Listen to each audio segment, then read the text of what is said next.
وأهله جزا الله عنا محمدا ما هو أهله আল্লাহ। গতকাল আলোচনায় কবুলিয়ত আল্লাহর দরবারে গ্রহণযোগ্য হওয়া, এটার জন্য 5টা শর্ত। 1 নাম্বার হলো দোয়া করা, যে আল্লাহ আপনি সব কিছু করছেন, যতটুকু আমল করি আপনি কবুল করছেন, আপনি তৌফিক দিছেন, এজন্য আমি আমল করার সুযোগ পাইছি। তো আমার এই আমলটাকে আপনি কবুল করেন, দোয়া করা। 2 নাম্বার, যে মানুষটার সাথে আল্লাহর সম্পর্ক আছে তারে বলা হয় আল্লাহর ওলি। এরকম আল্লাহর ওলিদের সোহবতে যাওয়া। ফার্সিতে একটা কবিতা আছে, এক জামানা সোহবতে বা আউলিয়া বেহতারা সদ সালা তোয়াত বেরিয়া। রিয়া মুক্ত 1000 বছর ইবাদত করার চাইতে অল্প একটু সময় আল্লাহর ওলিদের সান্নিধ্য অনেক দামি। ইবাদত করছেন, আল্লাহর সাথে কানেকশান হয় নাই, ওই ইবাদতের মূল্য নেই। আর যার সাথে কানেকশান আছে তার সোহবতে থাকা, সাহাবায়ে কেরাম যেমন রাসূলের সোহবতে থাকতেন, তাবিঈরা যেমন সাহাবীদের সোহবতে থাকতেন, তাবিঈরা তাবিঈদের সোহবতে থাকতেন। এই সোহবতের মাধ্যমেই আল্লাহর সান্নিধ্য লাভ করা যায়। স্বাভাবিকভাবে আমরা সরাসরি মন্ত্রী মিনিস্টারদের সাথে সাক্ষাৎ করতে পারি না, একজন মধ্যস্থ লাগে। তো যার সাথে আল্লাহর সম্পর্ক আছে এমন একজন ব্যক্তির সোহবতে থাকা। 3 নাম্বার হচ্ছে সুন্নত তরিকায় জীবন পরিচালনা করা। সুন্নত তরিকায় সমস্ত ক্ষেত্রে হাঁটতেছি, হাঁটার ক্ষেত্রেও সুন্নত আছে রাসূলের হাঁটাগুলো এমন হয়তো কদম মোবারক পা ফেলতেন যে এটা অনেক ভারী মনে হইতো, খুব ওজন দিয়ে, মনে করেন ভারী কোনো বুট জুতা পরলে যেভাবে হাঁটে রাসূল এভাবে হাঁটতেন। রাসূল সবসময় নিচের দিকে তাকায় হাঁটতেন, মানুষ দেখলে মনে করতে যে হয়তো কিছু তালাশ করতেছেন। আশরাফ আলী থানভী রহমতুল্লাহ আলাই সহ হাকিমুল উম্মত আখতার সাহেব আরও অনেকজনে লিখছেন যে মুমিন নিচের দিকে তাকায় হাঁটবে, মানুষ দেখবে মনে করবে যে কিছু তালাশ করতেছে, আসলে মুমিন তার হারানো সম্পদ ঈমানকে তালাশ করতেছে। কারণ চোখ যতক্ষণ নিচে ততক্ষণ আপনি নিরাপদ। চোখ উঠাইছেন হয়তো সরাসরি কোনো নারী অথবা কোনো অশ্লীল জিনিস অথবা কোনো বিলবোর্ড যেখানে নারীর ছবি টানানো আছে, কিছু না কিছু আপনার নজরে পড়বেই। তো সুন্নত তরিকায় চলা। রাসূলের হাঁটা ছিল উপরের থেকে নিচে ঢালুতে নামতে, আমরা যেভাবে একটু কদমটা একটু ভারী ভারী শক্ত আটকে ফেলাই, এই রাসূলের হাঁটাটা ছিল এমন। তা আপনি যদি এইভাবে হাঁটেন, মানে চাপ দিয়ে যদি হাঁটেন, তো দেখা যাবে জমিনে কখনো পিছলা থাকলেও আপনি স্লিপ কাটবেন না। মানে রাসূলের হাঁটাটা বিজ্ঞান গবেষণা করে দেখে যে এই হাঁটাটা শরীরের জন্য উপকারী এবং সমস্ত বিপদ আপদ থেকে নিরাপদ। আর যদি চাপ না দেন, চাপ দিয়ে যদি না হাঁটেন, তাহলে আপনার হাঁটাটা হবে স্পিড, কিছুর সাথে ধাক্কা খাইছেন পড়ে যাবেন। বিজ্ঞান অনেক দিক থেকে, সায়েন্টিফিক দিক থেকে এই রাসূলের হাঁটার উপরে গবেষণা করে অনেক তথ্য বের করছে। তো জীবনের প্রতিটা বাঁকে বাঁকে রাসূলের সুন্নতকে আদায় করা। 4 নাম্বার, নিজের দোষ দেখা। আল্লাহর কাছে কবুল হইতে হলে নিজের দোষ দেখা লাগবে, যে আমার ভিতরে এই সমস্যা। অন্যকে নিয়ে সমালোচনা, অন্যের গীবত, ওটা তো প্রশ্নই আসে না। 24 ঘন্টা যদি নিজের সমস্যা দেখে যে আমার ভিতরে এই সমস্যা, তো ওই লোকের মুখ দিয়ে কখনো গীবত চর্চা হবে না, পরনিন্দা হবে না, অপরের দোষ চর্চার সুযোগই থাকবে না। আর যে ব্যক্তি নিজের দোষ দেখবে, একটা সময় আসবে, মানুষ আজকে বললো যে ভাই আপনি চুরি করেন, তা আপনাকে প্রথম দেখতে হবে যে আসলেই কি চুরি আমার মধ্যে আছে কিনা, তো বাদ। কিন্তু আমি যদি ওই মানুষটার মুখ বন্ধ করতে যাই, তো হবে কি, এখন বলছে একজন, আগামীকালকে বলবে 50 জন। যতদিন আমার মধ্যে ওই চুরিটা থাকবে ততদিন মানুষ বলতে থাকবে। আর যদি তার কথাটা শুনে আমি চিন্তা করি যে আসলেই তো আমার মধ্যে চুরি আছে, তাহলে আজকে থেকে চুরি বাদ দিয়ে দিই। কালকে একজন এসে বললো আপনার ব্যবহার খারাপ, তা আমি কালকে থেকে ব্যবহার সুন্দর করে নিলাম। তো এক দিন এক একজন এক একটা দোষ ধরে আর আমি শুধরে গেলাম। তো একটা সময় হবে কি, সর্বশ্রেণীর মানুষ আমার আর দোষ নাই, এবার শুধু আমার প্রশংসা। তো এই জন্য সবসময় নিজের দোষ দেখা। যে ব্যক্তি নিজের দোষ দেখে নিজের মধ্যে পরিবর্তন আনতে পারে, তো সে নিজের মধ্যে আল্লাহকে অনুভব করতে পারে।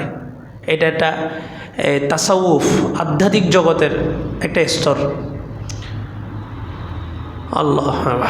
আল্লাহ বলেন যে তুমি নামাজটাকে এমনভাবে পড়ো, আনতা আবুদাল্লাহ কাআন্নাকা তারাহ, যে তুমি ইবাদত এমনভাবে করো যে তুমি আল্লাহকে দেখতেছ। ফাইল্লাম তাকুন তারাহু ফাইন্নাহু ইয়ারাক, যদি এই অনুভূতিটা আনতে না পারো তো এতটুকু তো নিশ্চিত আল্লাহ তোমাকে দেখতেছেন। তাহলে যখন আমি নিজের দোষ দেখা শুরু করব তখন আল্লাহকে দেখা সম্ভব। 5 নাম্বার হলো বেশি বেশি দুরূদ শরীফ পড়া। এই 5টা গুণ যার মধ্যে আসবে আল্লাহ তাআলা তাকে অবশ্যই কবুল করবেন। আর আল্লাহ যাকে কবুল করবেন পুরা পৃথিবীর মানুষ তাকে বর্জন করলেও কোনো সমস্যা নেই। আর যে আল্লাহর দরবারে কবুল হইতে পারল না, পুরা পৃথিবীর মানুষ তাকে গ্রহণ করলেও কিচ্ছু যায় আসে না। সাহাবায়ে কেরাম আল্লাহর দরবারে কবুল ছিলেন, সবসময় নিজেদের দোষ দেখতেন। আর নিজেদের ইমানের সার্টিফিকেট দেওয়া, গ্যারান্টি দেওয়া, তারপরেও প্রতিনিয়ত একজন একজনকে ডাকতেন, তাল নুমিনু সাআতান, আসো কিছুক্ষণ ইমানই আলোচনা করি। সব ছিল, টাকা পয়সা সব ছিল, চাইলেই ওনারা এই নামাজ পড়তেন, জাকাত দিতেন, এতটুকু করলেই হয়ে যেত।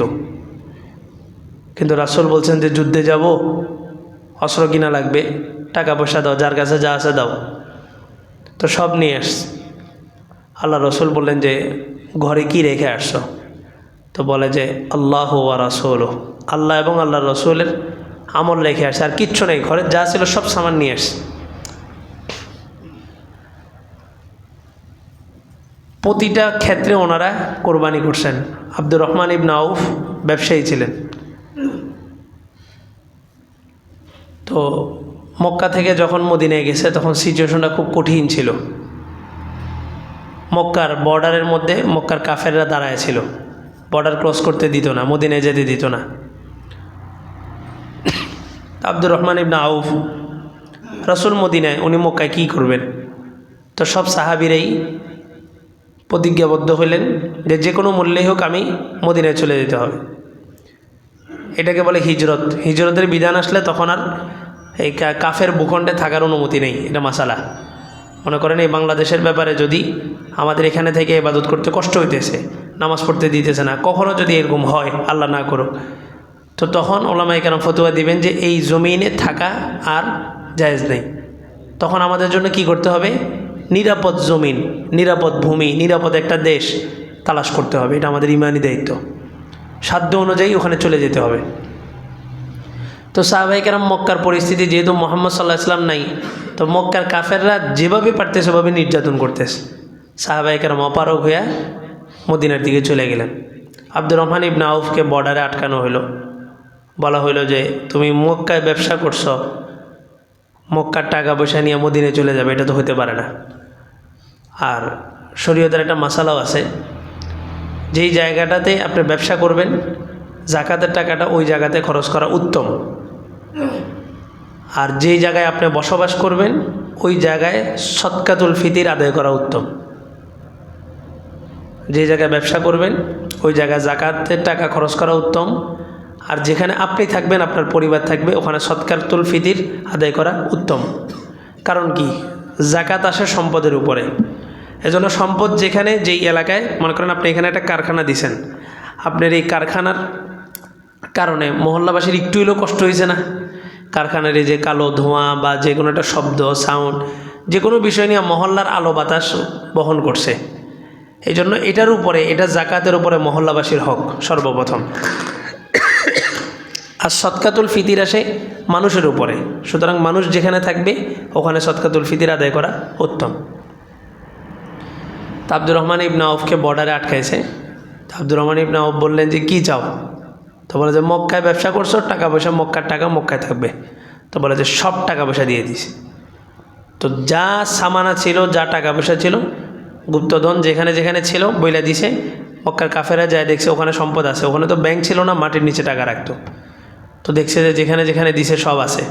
তারপর আব্দুর রহমান ইবনে আউফকে ছাড়ছে, উনি সব ছেড়ে দিয়ে গেছে গা। আল্লাহ আয়াত নাজিল করলেন, ইন্নাল্লাহা আশতারা মিনাল মুমিনিনা আনফুসাহুম ওয়া আমওয়ালাহুম বিআন্না লাহুমুল জান্নাহ। যে কিছু মুমিন আল্লাহর সাথে সওদা করে ফেলছে। কি সওদা? জানমাল সব কিছু আল্লাহকে দিয়ে দিয়েছে। আল্লাহ বিনিময় বিআন্না লাহুমুল জান্নাহ, তাদের জন্য জান্নাত দিয়ে দিয়েছেন। মদিনায় গেছেন, আল্লাহ রসুল ভ্রাতৃত্বের বন্ধন কায়েম করে দিয়েছেন আনসারদের সাথে।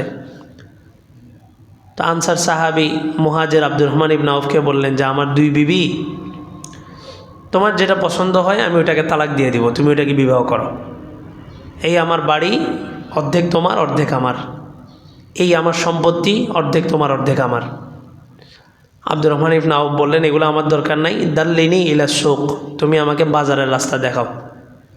বাজারে গেছেন, ব্যবসা করছেন। মৃত্যুর সময় 46 লক্ষ কোটি টাকা সম্পদ রেখে গেছেন। তো ওইটাও তো ব্যবসা, আর আমরা যেটা করি এটাও ব্যবসা। ওনাদের ব্যবসা ছিল সেল বেশি লাভ কম, আর আমাদের হচ্ছে গুদামজাত, সেল কম লাভ বেশি। আমরাও রাতারাতি বড়লোক হইতে চাই, তারাও রাতারাতি বড়লোক হয়েছেন, কিন্তু দুইটার মধ্যে পদ্ধতিগত ভিন্ন আছে। আমরা ক্যাপিটালিজম সোশ্যালিজমের তন্ত্র অনুসরণ করি, আর সাহাবায়ে কেরাম সরাসরি কোরআন হাদিস, যেটা কোরআন এবং হাদিসে আছে। এই যে ওনাদের কোরবানিগুলা যখন আলোচনা হবে, তখন এই যে নর্থ সাউথে একটা অনুষ্ঠান হয়েছে গত পরশুদিন, সেখানে দেখলাম মানে বিশ্ববিদ্যালয়ের ছাত্রগুলা রাসূলের জীবনী কি পরিমাণ পড়ছে, কি পরিমাণ ধারণ করছে, কি পরিমাণ অনুধাবন করছে। আমরা তো পড়ি, এই কোরবানি করছে, খুব ভালো লাগছে, একটা ঘটনা শুনছি, কিন্তু বাস্তবিক প্রেক্ষাপট থেকে এটা অনুধাবন কইরা পড়া, ওইটার মধ্যে ব্যবধান আছে। এই বাচ্চাগুলো জেনারেল পড়ুয়া, কিন্তু রাসূলের জীবনী বলতে যে নিজেও কান্না করছে, পুরা স্টেজের যত আলেম ছিল, আলেম সাধারণ পাবলিক না, আলেম বড় বড় আলেম, আহমদুল্লাহ সাহেব, মিজানুর রহমান আজারি সাহেব, এদের মতো আলেমদের সবগুলার কান্নায় ফেলেছে। তো এনাদের জীবনীগুলা পড়া শোনা না, বাস্তবিক জায়গা থেকে উপলব্ধি করা যে আসলে কি পরিমাণ কষ্টে পার করছেন। তো সাহাবীদের জীবনী যখন আপনার সামনে থাকবে, তখন এরাই আপনার জন্য রোল মডেল হবে, এবং মসজিদ থেকে শুইনা বাড়িতে যাও আলোচনা করবেন। সাহাবীদের মধ্যে শুধু কি পুরুষ কোরবানি করছে, নারীরা কোরবানি করছে না? নারীদের কোরবানি আরও বেশি। রাসূলের ঘরে মৃত্যুর আগে 3 দিন চুলা জ্বলেই নেই।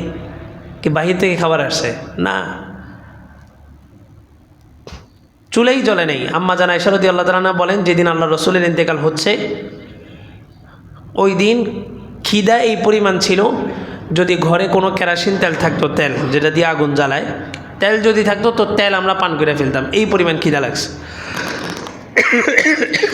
রাসূলের কন্যা ফাতেমা গেছে দাসী আনতে। আমরা তো কাজের বুয়া রাখি কেন? স্ত্রী যেন কষ্ট না করে। আর হযরত আলী ফাতেমার কষ্ট দেখে বলছে একজন দাসী আনো। দাসী আনতে গেছে, বিবরণ আসছে ফাতেমা রাদিয়াল্লাহু তাআলা পানি টানতে টানতে এই জায়গায় কাদের উপরে রশির দাগ বসে গেছিল। রাসূলের মেয়ে, অবশ্য রাসূল সবাইকে দাসী দিচ্ছে, মক্কার সুপ্রিম পাওয়ার রাসূল। তো ওনাদের এই কোরবানিগুলা ঘরের নারীদেরকে শোনাবেন। এখন রাসূলের আদর্শ নাই, সাহাবীদেরকে অনুসরণ করি না, তখন আমার কাছে মনে করেন এই দুনিয়ার নর্তকী, নিম্নমানের মানুষ যারা নারীবাদী, এদেরকে আমরা রোল মডেল বানায় ফেলতেছি। একজন নারী 1800 কত সালে জন্ম, 1932 মনে ইন্তেকাল, মানে 9 ডিসেম্বর জন্ম, 9 ডিসেম্বর মৃত্যু। মুসলমানদের হিসাব কি ইংরেজি না আরবি? 9 ডিসেম্বর জন্ম, 9 ডিসেম্বর মৃত্যু। আমাদের মুসলমানরাই মনে করেন এটারে ফুটাপ দিতেছে, মানে ফলো করতেছে, একদম সব দিকে হাইলাইট করতেছে। নারীর, সেই নারীর ঘটনা কি, স্বামী মারা গেছে, স্বামী মারা গেছে, ভাইয়ের আশ্রয়ে এই নারী বড় হয়েছে, ভাই তাকে আশ্রয় দিছে। আর স্বামীর যে সম্পত্তিগুলো ছিল, এই সম্পত্তি দিয়ে সে স্কুল করছে, কলেজ করছে। সেই লেখছে তার বইয়ের মধ্যে, কয় যে নারীর অগ্রযাত্রায় বাধা হইল পুরুষ। ছোট থেকে মা বাপ পাইলা তার বিয়ে দিছে, বিয়ের পরে স্বামী পালছে, স্বামী মারা যাওয়ার পরে ভাইয়ের আশ্রয় ছিল, স্বামীর টাকা দিয়ে কলেজ করছে। আর এই নারীর বক্তব্য হইল কি, নারীর অগ্রযাত্রা বাধাকে পুরুষ। অথচ এই নারীকে এখন মানুষ চিনছে পুরুষের কারণে। ইসলাম বলে নারী থাকবে ঘরে, আর ইসলামী দল বলে আমরা ক্ষমতায় গেলে নারী 8 ঘন্টা কাজ করে, তখন আমরা ক্ষমতায় গেলে আমরা কয় ঘন্টা দিব? 4 ঘন্টা। তাই মানুষ বলে এটাই ইসলাম। না, এটাই ইসলাম না। 8 ঘন্টার জায়গায় 4 ঘন্টা ভালো না? কিন্তু এটার দ্বারা কি হইল, বাকি যারা পর্দার ভিতরে আছে ওই সমস্ত নারীরা চিন্তা করলো ইসলামী দল যখন এদেরকে কাজ দিচ্ছে তার মানে এটা হালাল। অথচ ইসলাম বলে নারী থাকবে রানীর মতো, রাজরানী, বাসার ভিতরে থাকবে। তার জন্ম থেকে নিয়ে বিবাহের আগ পর্যন্ত মাতা পিতা পালন করবে কি মানবতা না ফরজ? ফরজ। এরপরে স্বামীর উপরে জিম্মাদারি কি মানবতা না ফরজ? ফরজ। স্বামী মারা যাওয়ার পরে সন্তানের উপরে জিম্মাদারি মানবতা না ফরজ? ফরজ। নারীর কোথাও কোনো খরচ নাই। আমি পুরুষকে সৃষ্টি করেছি মহিলার উপর আধিপত্য বিস্তার করার জন্য, আল্লাহ নিজে বলতেছে।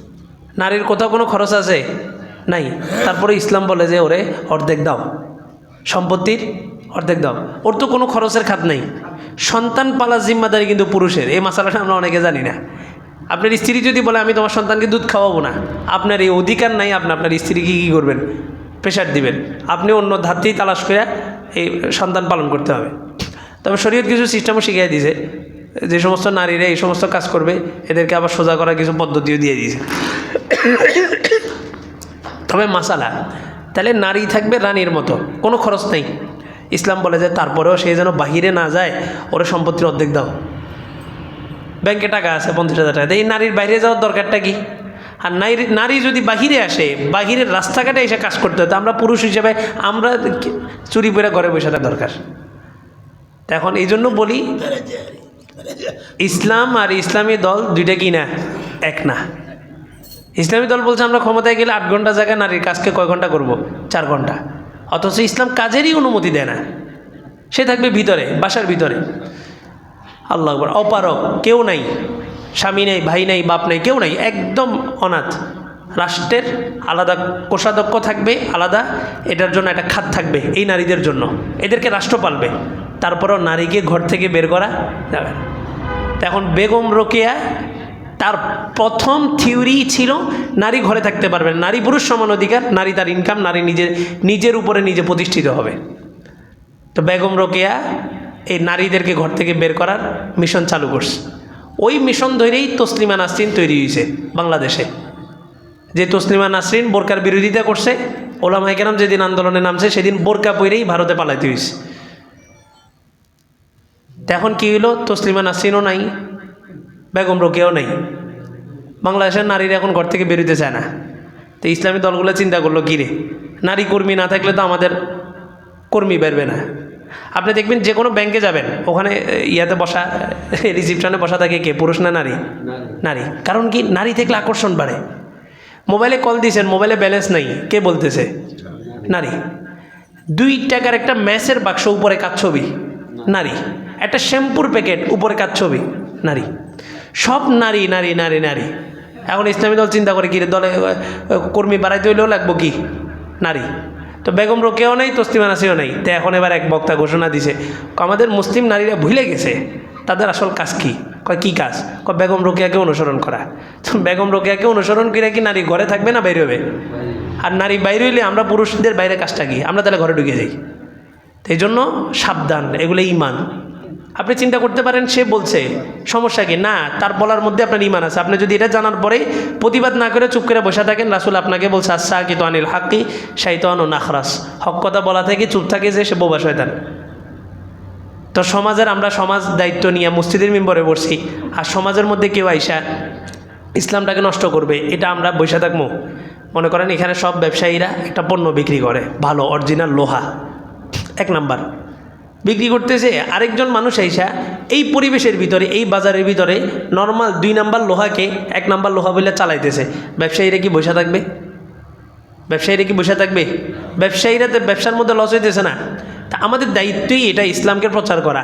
তাহলে 2 নাম্বার কোনো প্রোডাক্ট এসে সমাজে লঞ্চ হবে আর আমরা মেম্বার থেকে বসে থাকবো, আল্লাহর দরবারে কি জবাব দিতে হবে না? আমাদের কাজ কি খালি নামাজ পড়া নিয়ে আর বেতন নেওয়া না, প্রত্যেকটা মানুষের ইমান আমলকে হেফাজত করা। তো এই জন্য এই কথাগুলা এই নারীদের জীবনী বাসায় ঢুকান, একটু টাকা খরচ করেন, 400-500 টাকা দিয়ে নারীদের জীবনীগুলো কিনেন, নাহলে আমার পাঠাগারে বই আছে নিয়ে যান, 3 দিন 4 দিনের জন্য নিয়ে যান। এই নারীদের আম্মা জান আয়েশা রাদিয়াল্লাহু তাআলার জীবনী পড়ান, ফাতেমা রাদিয়াল্লাহু তাআলার জীবনী পড়ান, তাহলে আর বেগম রোকেয়ার জীবনীর দিকে যাবে না এরা। আর নাহলে ঘরের নারীরা চিন্তা করবে কি ইসলামিক বক্তা স্কলার উনি বলছেন, এটা কি মিথ্যে হতে পারে নাকি? তো হবে কি একটা সময় আপনার ঘরের নারীরা আপনার কন্ট্রোলে বাহিরে চলে যাবে। রিপোর্ট আসতেছে, আমার মহল্লার কথা বলতেছি, বউ কথা শোনে না, এ কয় যে ইসলামের কাজ করতে বেরিয়েছি, ইসলামের কাজ করতে। কয় যে তাবলিগওয়ালারা করে না, আরে তাবলিগওয়ালারা যে মাস্তুরের জামাত বের করে 7টা শর্ত, দারুল উলুম দেওবন্দ থেকে মাসালা ফতুয়া পাশ হয়েছে, তারপরে যায় না তাবলিগের মাস্তুরাত চালু হয়েছে। 7টা শর্ত, 1 নম্বর হচ্ছে মাহরাম থাকতে হবে, মাহরাম ছাড়া কোনো নারী মাস্তুরাতে বেরোতে পারবে না। হজেও তো যাওয়া নিষেধ, হজ ফরজ না, নারীর উপরে হজ ফরজ হলে মাহরাম ছাড়া যেতে পারবে? তাহলে হজে যদি মাহরাম ছাড়া যেতে না পারে, তাহলে আপনার ইসলামিক কাজ করা কি আপনার এটা কি ফরজ নাকি? নারী কর্মী বেরিয়ে গেছে, কাগজ নিয়ে লিফলেট নিয়ে, বাস ইসলামের প্রচার প্রসার। মরলে কি শহীদ, মরলে কি শহীদ। তো হিন্দু চিন্তা করে মরলে যদি এই দলে যোগ দিয়ে যদি মরলে শহীদ হয়, তা আমিও ঢুকিতে হিন্দুও ঢুকছে। আল্লাহ আল্লাহ তাআলা আমাদেরকে এই সমস্ত জিনিস থেকে হেফাজত করুন।